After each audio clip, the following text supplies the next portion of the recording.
ancient kingdom of Nepal, last of the Forbidden Lands. A country known as the home of the gods, where temples and shrines are more numerous than houses. A land of contrasts, whose varied architecture marks it as the meeting place of two great religions of the East, Buddhism and Hinduism.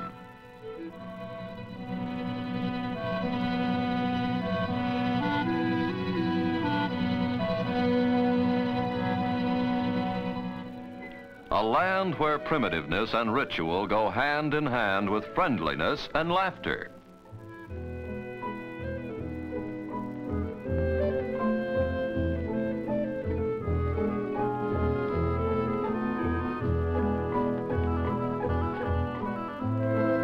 The intricate art and architecture of Nepal are a source of wonder to the few travelers from the Western world who have been permitted to see them.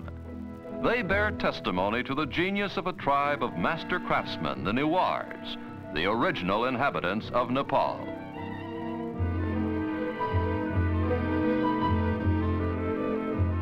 In centuries past, the Newars traveled far beyond their own borders, and in all likelihood, it was they who introduced the distinctive pagoda style to China and Tibet.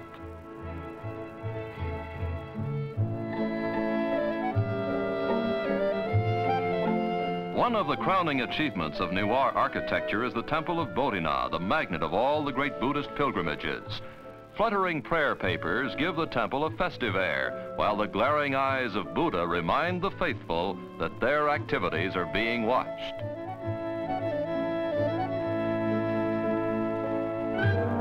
A reminder which even the children heed as they busily spin the prayer wheels at the base of the temple.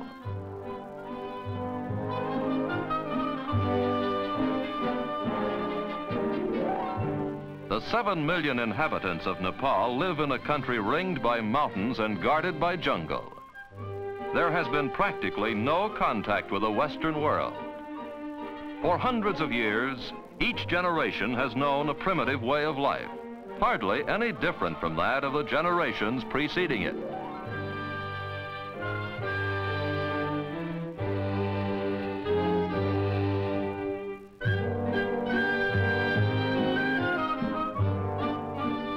Despite its isolation, Nepal has been a bridge between India to the south and Tibet to the north. The mixture of these two civilizations has resulted in a bewildering variety of Nepalese costumes, customs, complexions, and, of course, eating habits.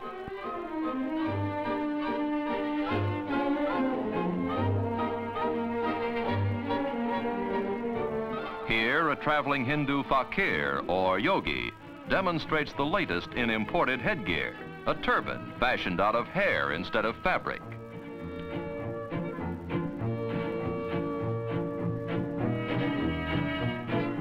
Ah, a perfect fit.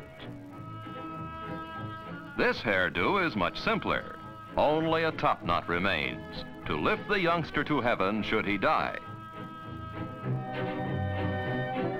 Like women everywhere, the fair sex of Nepal have a flair for decoration.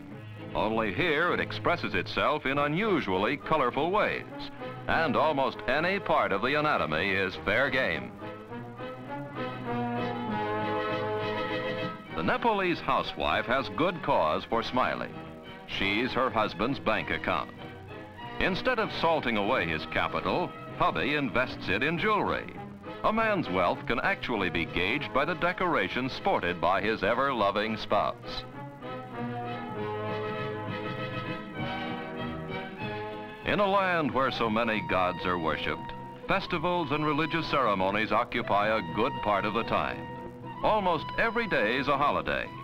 Some of the festivals are not only gay like this one, but also gory, like the annual Hindu festival of the Dasara, during which hundreds of buffaloes are decapitated as sacrifices to the goddess Durga. A wedding is also an occasion for celebration. It's an expensive affair, but not for the blushing bride. Her trousseau and ornaments are paid for by the groom, who also foots the bill for all the expenses of the elaborate ceremony.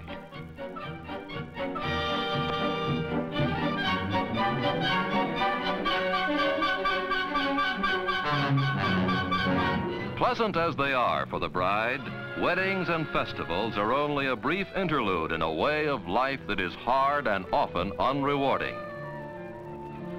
The soil is poor, the tools of agriculture are primitive, and even when a crop does grow, it's often raided by sacred monkeys and other animals which cannot be harmed. Near Kathmandu, the capital of Nepal, there are several small towns. One of these is Pashupati, the doorway of death. The townspeople do a thriving business carrying bundles of wood, for the great desire of the Hindu is to be cremated here and then set afloat in the holy waters of the Bagmati River.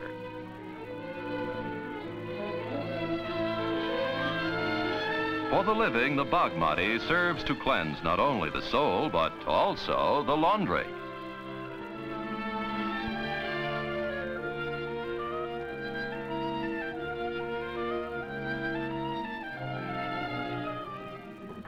And now we come to the ruling tribe of Nepal, the Gurkhas. Almost 200 years ago, the ancestors of these soldiers defeated the Newars in bloody battle and took over the top spot in the kingdom. Since then, both the army and the government of Nepal have rested firmly in Gurkha hands.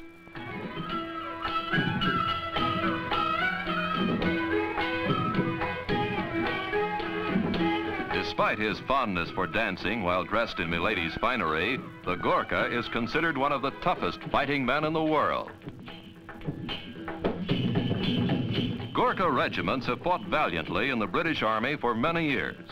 During the First World War, a quarter of the male population of Nepal, some 200,000 Gurkha soldiers left their women, families, and entertainment behind and distinguished themselves in combat abroad.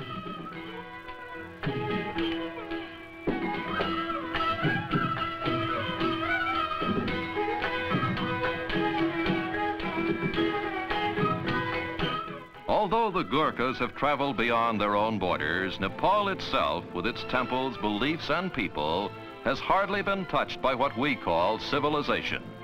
It remains a land of savagery, simplicity, and beauty. A land which only now is beginning to reveal its secrets and its splendors to a curious world.